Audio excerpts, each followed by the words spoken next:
Merci beaucoup pour vos mots, Monsieur le Président. Mesdames, Messieurs les ministres, Messieurs les ambassadeurs, Mesdames, Messieurs, chers étudiants, chers professeurs, très heureux d'avoir la chance d'être là et veuillez excuser l'absence de cravate. J'étais comme ça avec votre Président il y a quelques instants et donc c'est dans la continuité de ce moment amical que je me trouve devant vous. Alors, je crois que l'objectif est surtout qu'on ait un échange, mais je voulais vous dire quelques mots de ce pourquoi nous sommes dans votre pays, ce pourquoi, avant de quitter la Chine, je tenais à avoir cet échange avec les étudiantes et les étudiants que vous êtes. Il y a beaucoup de choses dans le monde tel qu'il est aujourd'hui en train de se dessiner qui pourraient éloigner la Chine et la France. Il y a d'ailleurs beaucoup de récits qui aujourd'hui se jouent, qui voudraient éloigner ce que les uns appellent l'Occident et le reste du monde, un Sud global et des pays du Nord, etc. Je ne crois pas du tout, pour ma part, à cette vision. Je crois que votre président n'y croit pas non plus. Et je pense que précisément dans le moment que nous vivons, la Chine et la France ont beaucoup à se dire, à apprendre l'une de l'autre et à faire ensemble. Pourquoi ? Parce que nous vivons sans doute un moment, et c'est vos générations qui vont l'affronter, d'extrême complexité et de transformation comme on en a peu vécu. D'abord, on a des déstabilisations géopolitiques et un niveau de tension très fort. Vous le voyez, et vous entendez parler sans doute chaque jour de la guerre lancée par la Russie en Ukraine, qui touche directement l'Europe. On voit les tensions dans la région, qui sont aussi fortes. On voit la rivalité qui existe entre les États-Unis et la Chine, qui va quand même structurer beaucoup de choses. Et tout ça pourrait, en quelque sorte, séparer les continents. À côté de ça, on a une transformation numérique, technologique, avec l'intelligence artificielle et tout ce qui s'ensuit, qui est unique, peut-être qu'on y reviendra à travers vos questions, et qui est une transformation de absolument toutes nos économies, mais aussi de notre manière d'être au monde, de penser le monde.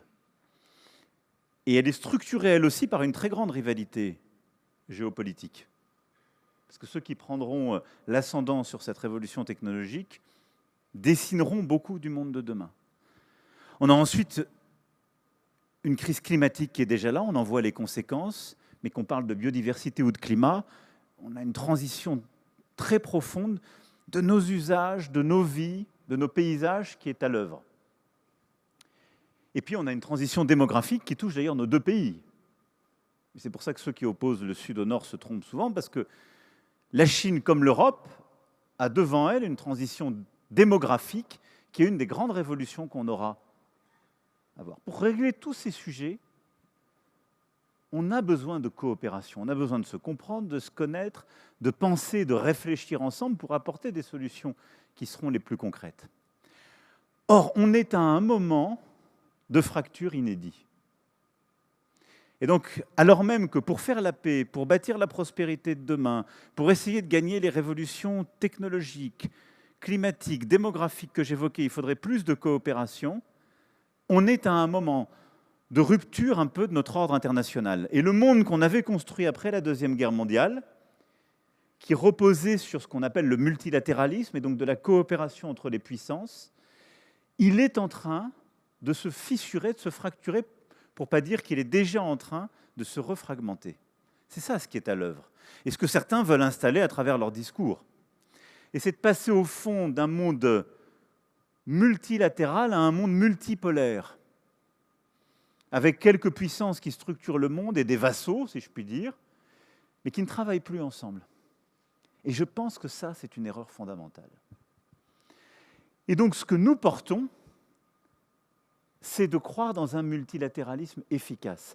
Et je crois que c'est ce que la Chine porte aussi, et c'est l'intérêt de la Chine et de la France de défendre ce multilatéralisme efficace pour relever les défis contemporains. Parce que tout ce qui nous séparera nous rendra beaucoup moins efficaces et ne nous permettra pas de régler ce que je suis en train de dire. C'est pourquoi la Chine et la France ensemble croient très profondément dans la manière de redonner à ce multilatéralisme beaucoup plus de force. On en a parlé à l'instant même avec le président Xi Jinping.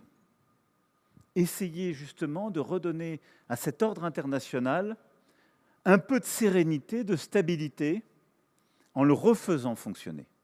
Il se trouve qu'on a une chose en commun entre la Chine et la France, nous sommes membres permanents du Conseil de sécurité des Nations Unies. Ça veut dire que nous sommes des puissances militaires dotées de l'arme nucléaire, des puissances diplomatiques qui avons un rôle un peu particulier. On est toujours autour de la table pour faire fonctionner cette organisation inédite qu'on a créée après la Deuxième Guerre mondiale, et on a un pouvoir de veto. Ce à quoi nous croyons et ce que nous voulons faire, c'est de remettre ces 5 membres permanents autour de la table pour essayer ensemble de traiter des quelques grands sujets. La paix, et donc de traiter des grands conflits en cours, les transformations, et en particulier l'intelligence artificielle. Nous, on croit que le bon cadre pour avoir la conversation internationale, pour que ça fonctionne, que ça ne se fragmente pas, ce sont les Nations Unies et les grandes questions climatiques et de biodiversité. Et d'ailleurs, ces dernières années, quand on a travaillé ensemble, Chine et Europe, on a fait avancer cet agenda. Il y a presque 10 ans, jour pour jour, s'il y a eu un accord à Paris sur le climat, c'est parce que la Chine, les États-Unis, l'Europe se sont mis d'accord et ont fait fonctionner un cadre onusien.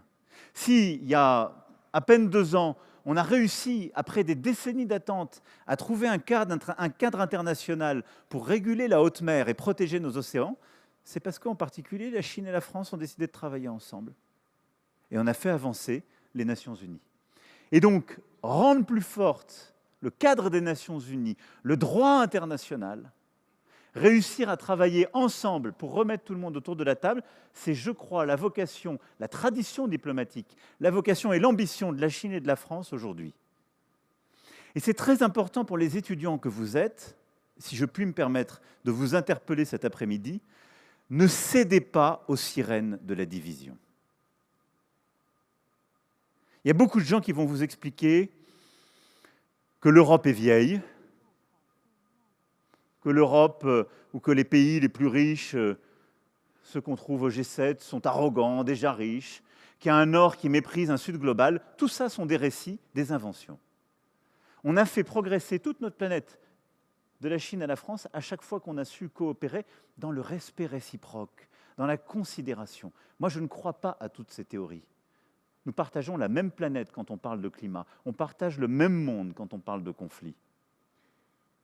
Et donc, c'est notre capacité, au-delà des frontières, des zones géographiques, à concevoir avec respect, esprit de responsabilité, le même agenda pour la paix, la prospérité et le climat qui nous permet d'avancer.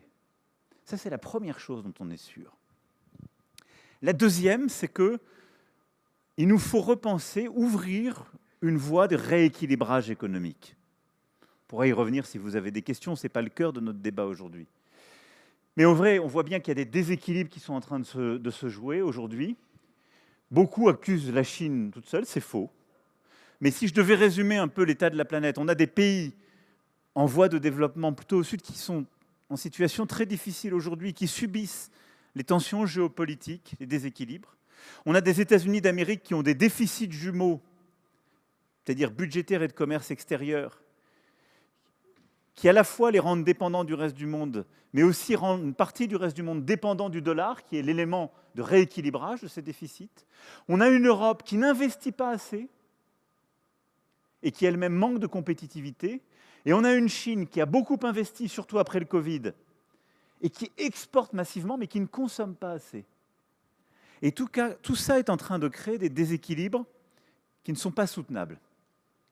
Et donc, nous, ce qu'on veut, c'est avoir un agenda entre l'Europe et la Chine, là aussi, coopératif, pour essayer de redonner, de recréer un équilibre aux affaires économiques. L'Europe doit se réformer beaucoup plus vite, être plus compétitive, simplifier ses règles, être plus productive. La Chine doit consommer davantage. La Chine doit ouvrir davantage son marché aux biens et produits qui viennent d'Europe. Et l'Europe doit ouvrir de nouvelles perspectives d'investissement direct aux grandes entreprises chinoises qui sont aux avant-postes sur le plan technologique pour qu'elles viennent faire ce qu'on a fait ici il y a 20-30 ans, du transfert de technologie sur ces éléments clés qui nous permettront de réussir notre transition énergétique, climatique, de mobilité encore plus vite. Et ensemble, on doit réussir à calmer les choses, parce qu'on voit bien, si on laisse tout dans la rivalité sino-américaine, le risque, c'est j'interdis les exportations vers chez toi sur ceci, et je te réponds en les interdisant sur cela. Et on va détruire de la valeur pour tout le monde. Cet agenda de rééquilibrage sino-européen, c'est, je crois, une voie pacifique, coopérative sur le plan économique, de la même manière que réinvestir les enceintes onusiennes et refaire fonctionner le P5 au niveau de l'ONU est la bonne voie sur le plan diplomatique et climatique. Pour réussir tout ça, et je m'arrêterai là parce que je veux surtout répondre à vos questions, nous devons continuer de mieux nous connaître. Et au fond, le grand risque, et je pense que c'est encore plus vrai pour vos générations, mais ça l'est déjà pour nous, c'est qu'à une ère où tout le monde est connecté, on a l'impression de se connaître. C'est faux et c'est très superficiel.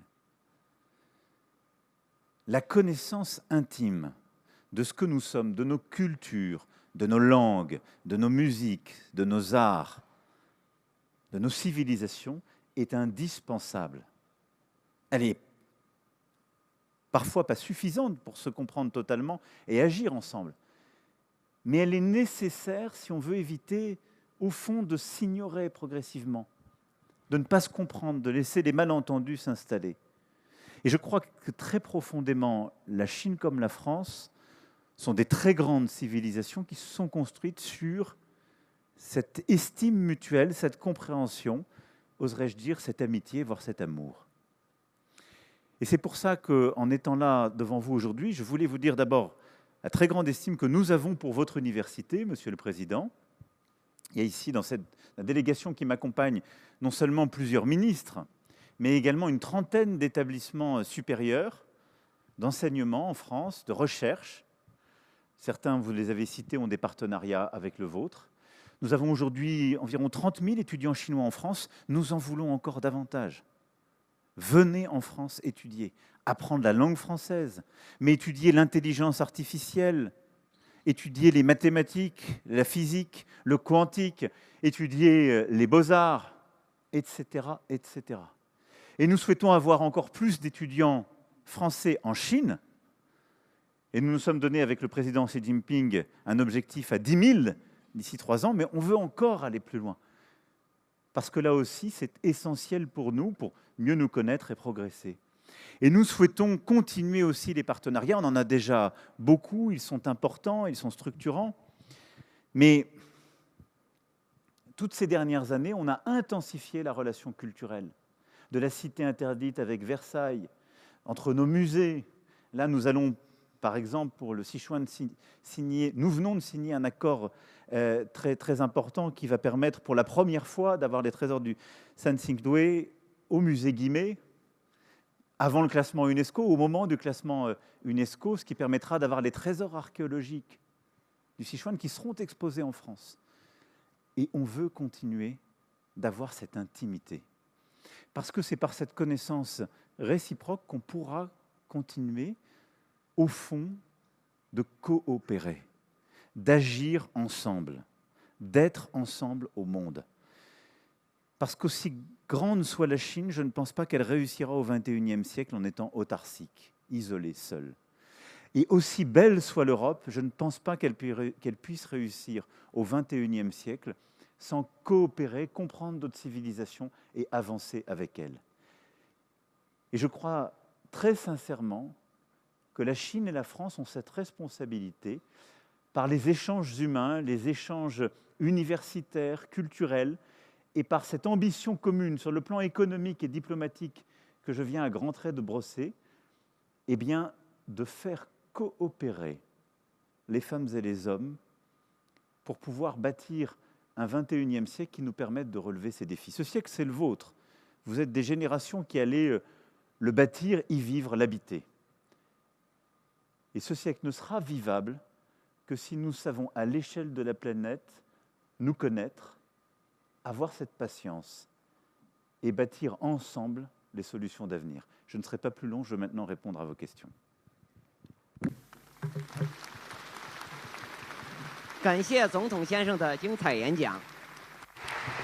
Merci, Monsieur le Président, pour son discours excellent.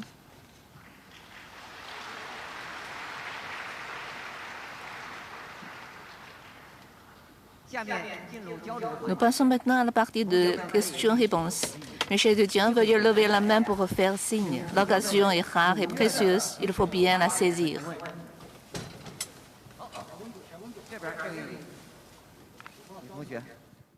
Bonjour, Monsieur le Président. Bienvenue à l'Université du Sichuan. Depuis que j'apprends le français, mes amis me demandent souvent de leur recommander un roman ou un auteur français. Il est difficile à choisir parce qu'il y a tant de chefs-d'œuvre remarquables. Monsieur le Président, si vous deviez conseiller aux étudiants chinois une œuvre qui peut permettre de mieux découvrir la culture et l'esprit de la nation française, laquelle choisiriez-vous et pour quelles raisons? Merci beaucoup. Merci. D'abord, merci pour votre français. Merci d'apprendre le français et d'être l'incarnation vivante de ce que j'évoquais un instant. Écoutez, si je choisissais un poète, même s'il est poète, romancier, dramaturge, je vous dirais sans doute Victor Hugo et je vous conseillerais de lire La légende des siècles. Parce que vous avez à la fois, je dirais, le grand récit de la France et même au-delà de notre imaginaire. Et puis si je vous conseillais un roman, je vous inviterais sans doute à lire Les Trois Mousquetaires. Parce que vous avez là une partie de l'histoire de France, mais vous avez surtout l'esprit chevaleresque qui va avec la France. Et puis, s'il fallait une pièce de théâtre, je vous dirais de lire Molière, à coup sûr, et la Comédie Française d'ailleurs, qui en est héritière, est avec nous dans cette délégation. Et de Molière, c'est très difficile de vous en conseiller une, mais je vous conseillerais peut-être Le Misanthrope. Parce qu'elle est à la fois une belle description de ce qu'est le système de pouvoir dans la France, et nous avons parfois des similitudes, mais de ce qu'est l'importance de l'âme humaine, de sa singularité, et du refus de céder parfois aux lois du collectif. Voilà les trois auteurs et les trois œuvres. J'ai un peu triché, mais j'ai pris un poète, un romancier et un dramaturge.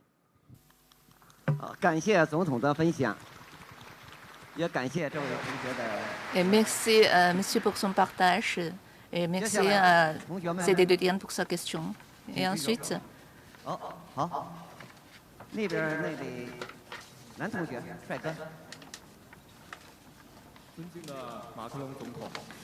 Cher Monsieur le Président,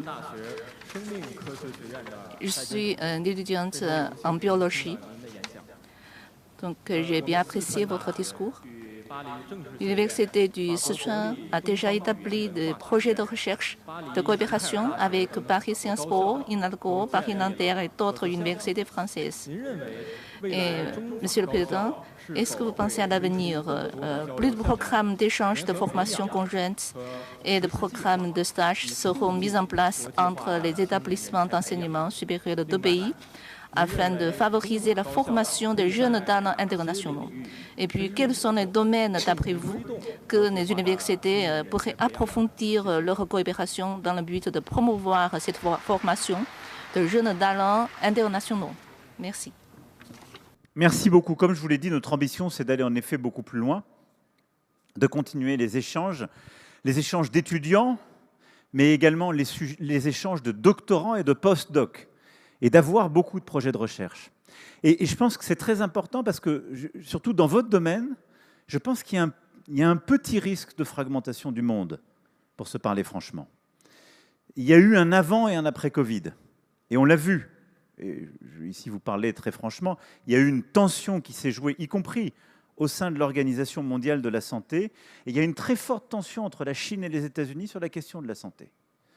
Or, nos instances onusiennes, elles appartiennent à tout le monde. Et il faut qu'il y ait les Européens, évidemment tous les continents, les Chinois et les Américains qui y soient présents.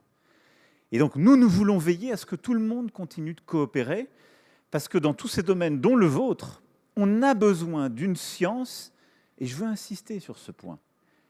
Libre et ouverte. Et on vit un moment qui est très dangereux. Parce que il y a en fait 6-7 ans de cela, c'était mon premier mandat pour ma part, vous étiez pas encore étudiant, mais vous étiez déjà en âge de connaître tout ça, personne n'osait remettre en cause l'idée d'une science libre et ouverte. Et au fond, à partir du Covid et ensuite, il faut bien dire que les deux principales puissances économiques et scientifiques sont venues un peu bousculer cet ordre établi.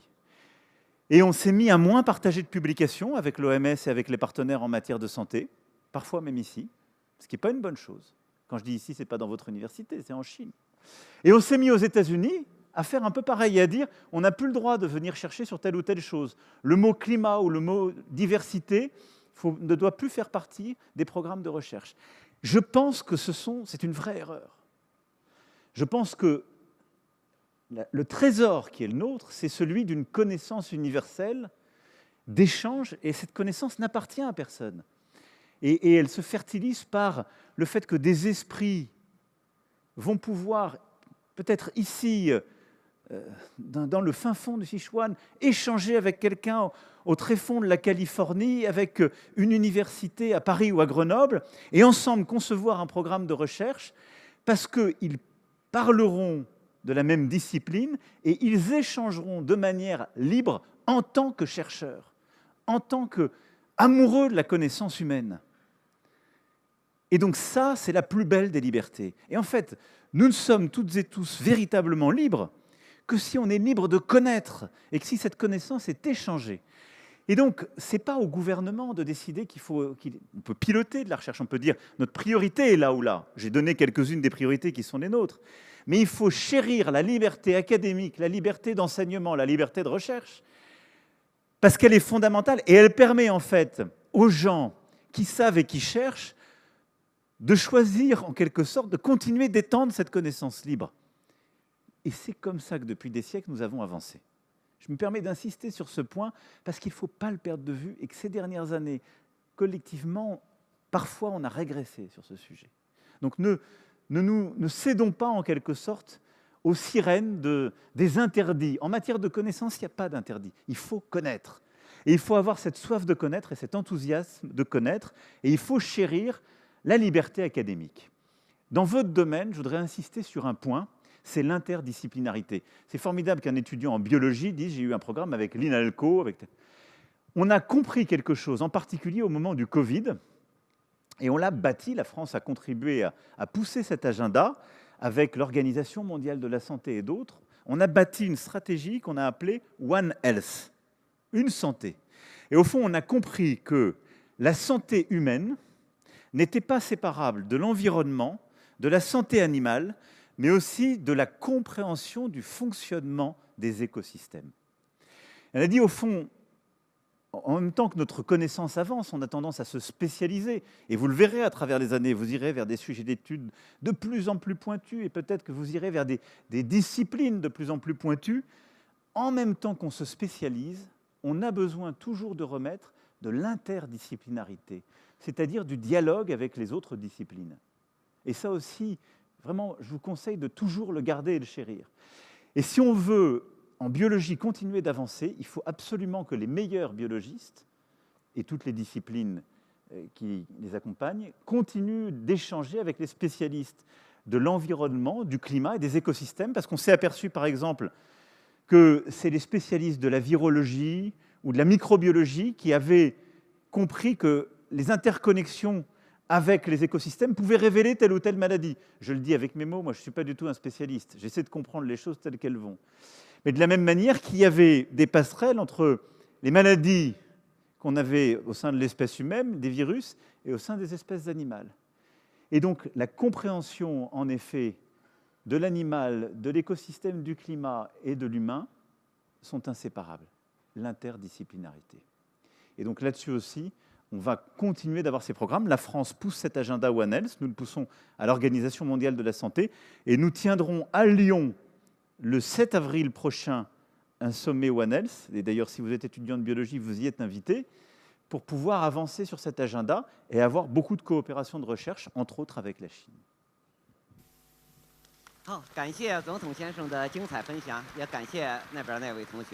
Merci, monsieur, pour votre partage et merci à l'étudiant pour votre question. Voilà, une nouvelle question.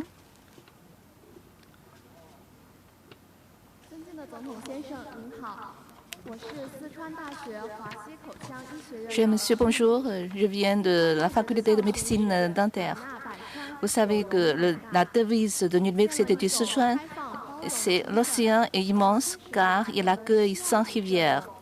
Cela incarne un esprit d'ouverture et d'inclusion. Et en cette nouvelle ère, cet esprit semble indispensable pour une coopération plus étroite entre les jeunes Chinois et Français. Donc, quels sont les conseils et propositions que vous donneriez aux jeunes de nos deux pays pour nous aider à forger des liens de confiance plus durables, pour faire ainsi contribuer notre contribution à l'avancement des relations bilatérales et à l'échange de l'apprentissage mutuel entre nos deux civilisations? Je ne veux pas redire ce que j'ai déjà dit, mais d'abord, de nous connaître et d'apprendre nos langues, au maximum nos cultures, nos civilisations, mais nous connaître. Et je le disais, je pense que le piège dans le monde où nous vivons, c'est que parce qu'on est interconnecté en permanence et qu'on voit telle ou telle chose, on a l'impression de connaître. Mais c'est très superficiel. On voit une vidéo, on voit quelques messages. Et donc je pense que prendre le temps de connaître nos cultures, nos civilisations, nos langues est très important. Et d'en apprendre plusieurs, d'en connaître plusieurs pour cheminer dans ce monde. La deuxième chose, c'est, je pense, les échanges humains et le voyage. Et c'est vrai que le monde s'est un peu bloqué durant ces années de Covid. Et je pense que ce n'est pas parce qu'il y a des moyens aujourd'hui virtuels d'échanger qu'elle dispense de voyager, d'aller connaître, de passer du temps, d'aller étudier, d'aller travailler dans nos pays. Et en vérité, si je pouvais, au-delà de ce que j'ai déjà dit depuis tout à l'heure sur l'esprit de coopération, les initiatives communes, je suis frappé, moi, c'est sans doute vrai déjà pour la génération à laquelle j'appartenais, mais je suis très vieux pour vous. Mais pour vos générations, mon conseil, ce serait ennuyez-vous et acceptez de vous perdre. Parce que vous êtes quand même dans un monde et à un moment où il y a une telle tyrannie de l'efficacité, du résultat, de la rapidité, qu'au fond, plus rien ne fixe, plus rien n'imprime. Moi, j'ai appris les mots qui m'ont le plus marqué en me perdant dans un dictionnaire. Je pense que vous n'ouvrez plus un dictionnaire, vous allez chercher des mots sur les réseaux sociaux. Parce que dans un dictionnaire, on se perd entre les pages. C'est pareil quand on visite un autre pays, on se perd dans les rues. Et on se livre au hasard. Et c'est une chance. Et donc, si j'avais en fait un conseil pour vos générations qui sont tellement soumises à cette pression du résultat, de l'efficacité, de l'immédiateté, ennuyez-vous et perdez-vous. Parce que vous verrez que ce sera votre chance. Je vous parle très sérieusement. 好，感谢总统先生的分享。好，我们最后一个问题啊，看哪边？那边那位男同学。Bonjour, Monsieur le Président. La filière de français de l'Université du Sichuan a pour origine l'école sino-française fondée en 1896. Depuis plus d'un siècle, elle a formé de nombreux professionnels polyvalents maîtrisant à la fois les langues et la culture chinoise et française. Aujourd'hui, avec le développement rapide de l'IA, la formation des talents est confrontée à de nouvelles opportunités et à de nouveaux défis. À votre avis, donc, comment la formation actuelle des talents devrait-elle répondre aux défis engendrés par les mutations technologiques? Merci.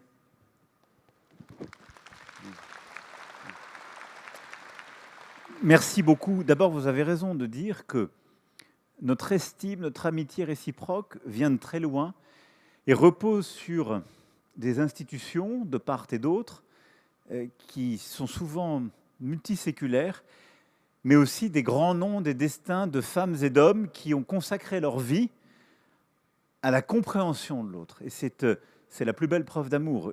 Ici, dans la délégation qui m'accompagne, vous avez plusieurs très grands esprits, grands scientifiques, grands talents, femmes et hommes de lettres, de culture, qui ont passé et passent leur vie à comprendre la langue, la civilisation chinoise, avec beaucoup d'humilité, et c'est vrai aussi de votre côté.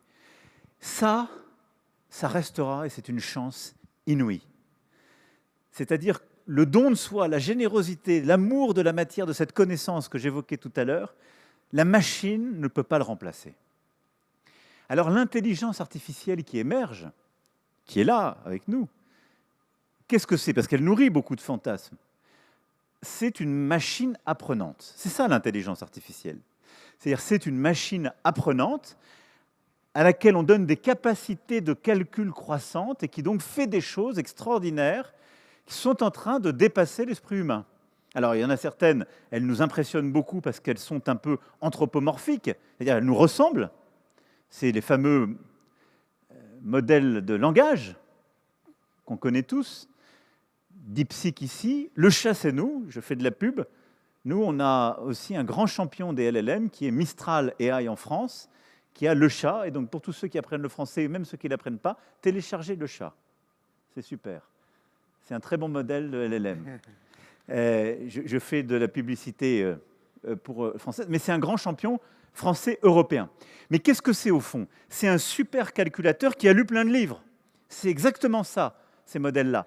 Et on a l'impression qu'il nous parle, mais il ne maîtrise pas une langue. Il maîtrise des équations, une capacité à émettre du langage, comme des signes, en répliquant des choses qu'il a absorbées et des centaines de millions, même plus, de livres qu'il a lus. C'est ça. Et donc d'abord, je dis toujours, ces modèles larges de langage, c'est une ode à la lecture.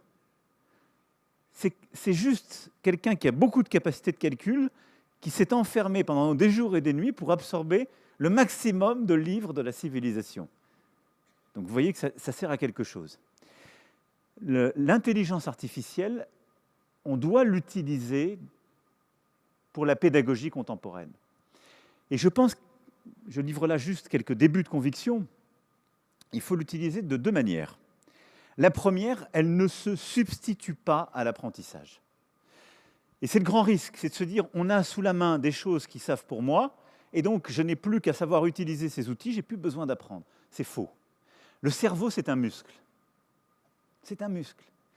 Et donc, on a besoin, pour pouvoir évoluer, juger, et même pour avoir de l'esprit critique, comprendre le monde, le mettre en doute, on a besoin d'acquérir des connaissances, et un maximum de connaissances, et en même temps d'esprit critique. Et donc, je pense que la formation classique qui existe et qui est très forte dans nos deux pays, celle qui consiste à avoir un socle de connaissances extrêmement large, enraciné, et en même temps celle qui repose aussi sur la capacité à avoir un esprit critique, et donc remettre en cause ces connaissances et acquérir une discipline, une méthode de doute, de capacité à les interroger, à interroger nos connaissances, pour acquérir d'autres connaissances et avoir une discipline, en quelque sorte, de la construction scientifique, il faut absolument continuer de les inculquer, de les transmettre.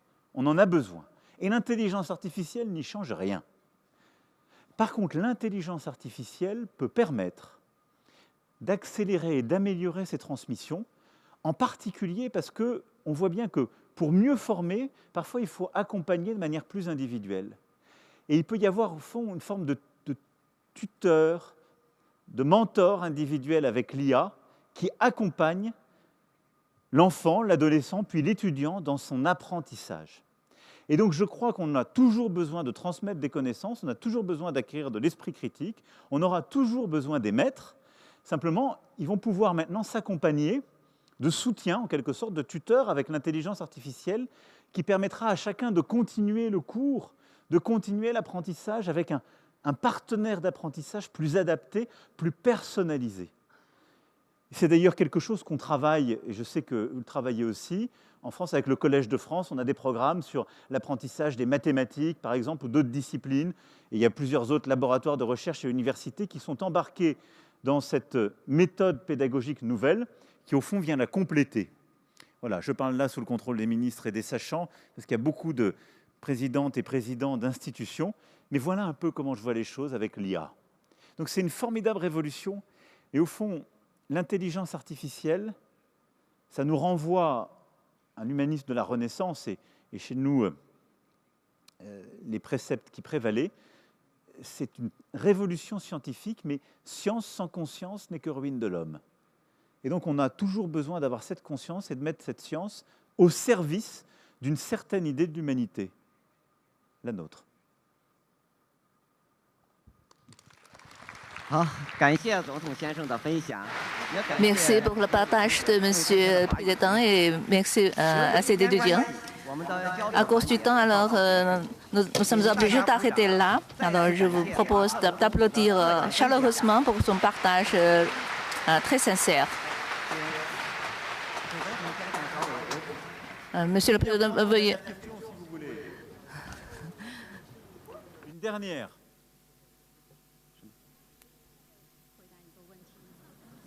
好。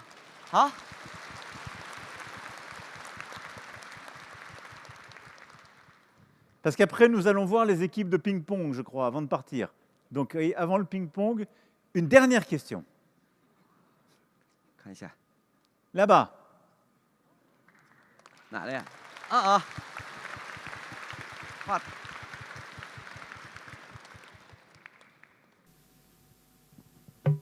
总统先生你好，非常荣 Bonjour. 幸也没有机会获得这个宝贵的。我没有声音。那我也不问其他的，我只想问一下您在中国的这几天在成都。 Je voudrais savoir quels sont les endroits où vous êtes allé à Chengdu qui sont intéressants et quels sont les souvenirs qui vous ont marqué. 请您向我们推荐一些法国好玩的地方，我们有机会过去。 vous pouvez nous présenter des beaux endroits en France où on pourrait aller.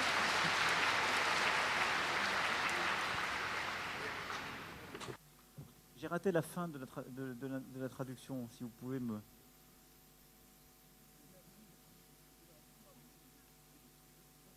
Est-ce que l'interprète peut me remettre... Elle voudrait savoir quel...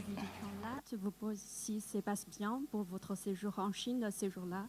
Et puis, si vous avez quelques recommandations pour les lieux, quand un jour on va la possibilité d'aller en France pour faire la visite. Merci de votre recommandation.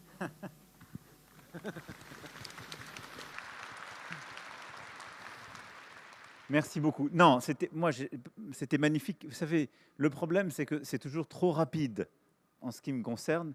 Donc, voilà, j'étais avec votre président tout à l'heure à Zhangjiang et c'était absolument superbe de voir ce travail d'irrigation et ce magnifique barrage.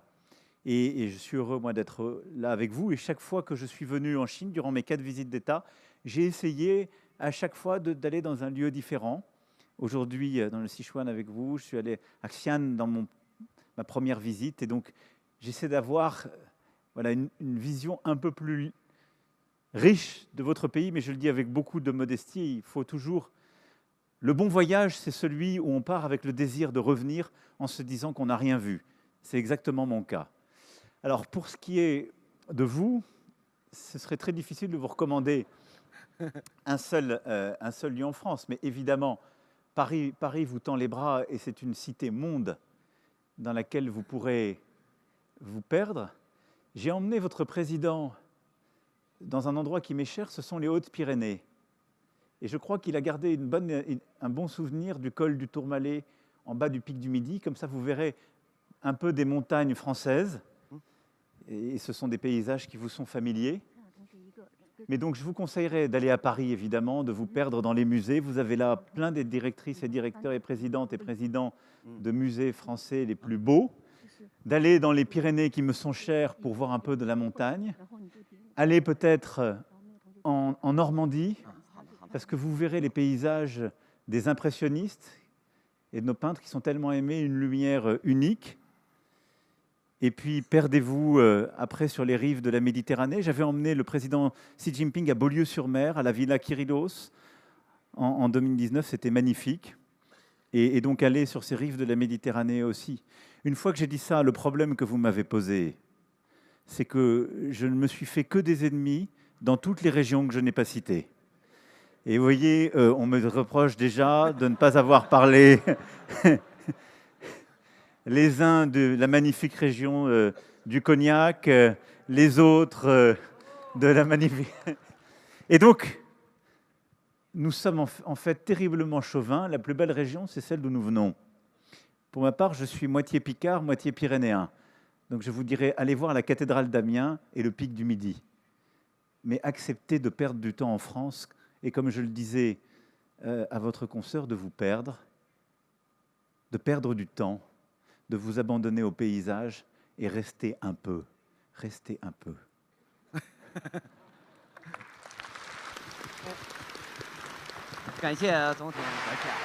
Merci à son Excellence, Monsieur le Président. Merci pour avoir donné encore une question à nos étudiants.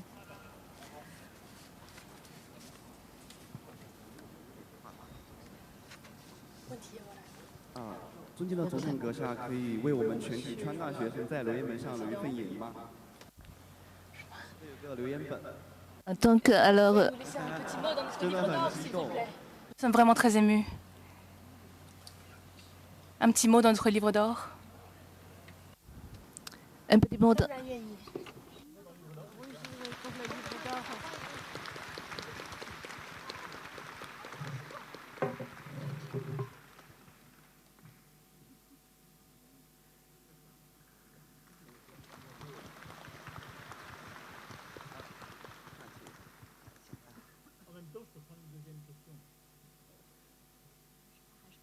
与此同时，总统先生愿意接受第二个问题。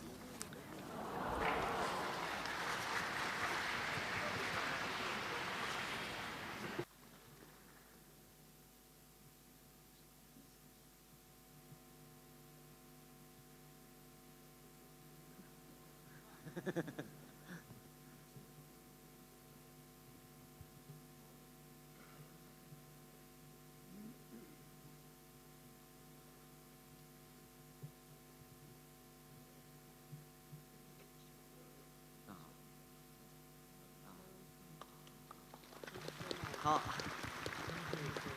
感谢总统阁下。 Merci beaucoup, Monsieur le Président.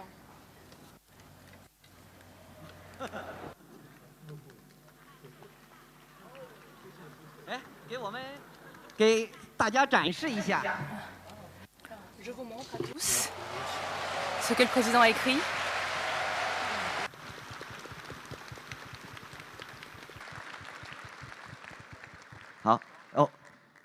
Monsieur le Président, ça me fait très grand plaisir de vous voir ici aujourd'hui. Et au fait, moi, je fais partie de l'équipe qui vous accueille, qui fait partie de l'équipe du protocole. Et c'est un grand honneur pour moi de parler le français, surtout avec vous. J'ai une question, une dernière, je vous promets. C'est que, au fait, moi, j'ai appris longtemps le français. J'ai passé aussi un examen de traduction orale en Chine. C'est un certificat professionnel. Mais au fait, le comité a choisi toujours en fait, vos allocutions, c'est-à-dire vos discours. Et c'est très intéressant. Mais de toute façon, moi, j'ai déjà passé le niveau 2, mais je n'ai pas encore réussi à le niveau 1. Et parce qu'après des analyses de vos discours, c'est assez sophistiqué et compliqué. Et j'aimerais bien savoir en fait, comment on peut, en quelque sorte, comprendre la structure ou bien le syntaxe de vos discours pour mieux réussir l'examen de traduction orale.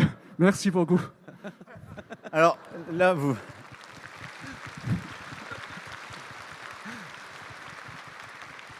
D'abord, merci beaucoup pour votre français et merci d'avoir, en ce qui me concerne, donc, ce double investissement de la compréhension, l'amour de notre langue, de notre civilisation, et en plus d'accepter de vous perdre dans mes propres discours.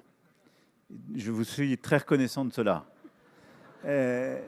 Écoutez, je ne prétendrai pas dire qu'il y a toujours la même structure et la même approche, mais je crois pouvoir dire que l'esprit français structure souvent son propos à travers une thèse, une antithèse et une synthèse. C'est comme ça que nous sommes plutôt faits. Et donc il y a souvent un mouvement ternaire dans la manière de structurer le propos pour essayer d'avoir une approche qu'on appelle dialectique. Et donc de prendre une thèse du départ, d'aller chercher son antithèse pour comprendre ce en quoi elle enrichit le propos, et de finir avec une synthèse qui permet normalement d'avoir cheminé, d'avoir fait progresser la pensée. Ça ne veut pas dire que tous les discours suivent ce même raisonnement, mais en tout cas, c'est quelque chose qui est peut-être moins naturel dans les structures de pensée qui sont les vôtres ou les méthodes d'enseignement, mais qui prévaut, je crois, dans une partie des discours que j'ai pu faire. Voilà. Ça m'a déjà bien aidé, c'est un grand aide. Vous êtes trop indulgent. Bien, mesdames et messieurs, je crois que le temps est venu de devoir vous quitter. Et vraiment, en partant, je voulais vous dire, d'abord, l'immense honneur que ça a été pour moi-même et ma délégation d'être avec vous.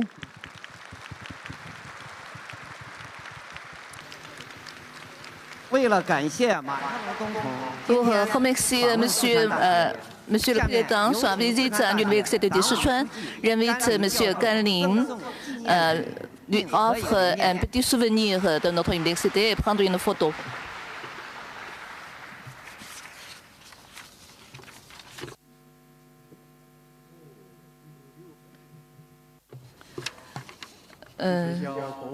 Voilà, ceci est l'anthologie des collections du musée de l'Université de Sichuan. C'est une série qui réunit les pièces représentatives du musée de l'Université de Sichuan. Donc, ça couvre les quatre catégories, voilà, telles que les peintures, la calligraphie, la porcelaine, le sceau, la monnaie, les ombres chinoises et l'art du bouddhisme tibétain.